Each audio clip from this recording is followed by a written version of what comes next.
Достар, бүгін бізде Chang'an X5 обновленный модельге обзор. Яғни қараңыздар, рестайлингтің несі өзгерген, решеткасы өзгерген, және де қызыл молдинг барлық комплектацияларға почти қосылған.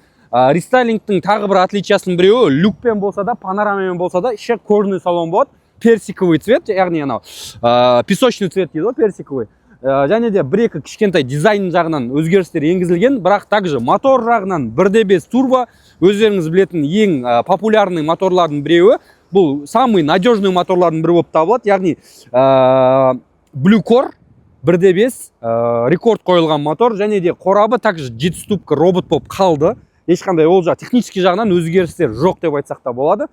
Және дискісі 18-ші диск тұратын, осыған дейін қазіргі таңда 17-ші дискімен шығып жатыр. 18-бен тоже бар, бірақ олардың комплектациясы уже панорамамен жаңадай высокий болып келеді.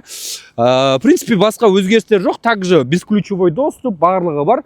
360 градус камерамен десеңіздер ол да бар. Және де ең қызықтысы, бұларға русификация қазіргі таңда жаңа ішіндегі тілі, голосовое управление, голосовой помощник дейді ғой. Сол раньше русификация жасалған кезде аударылмайтын еді ғой. А қазір русификация жасайтын болсаңыз, ішіндегі тілі де ауысады орыс тіліне. Сол себептен, достар, қызықтырса, Chang'an керек болса хабарласыңыздар. Мекен жайымыз Астана қаласы, Қобда 2/1, автомат сауда үйі. Барлығыңызды күтеміз.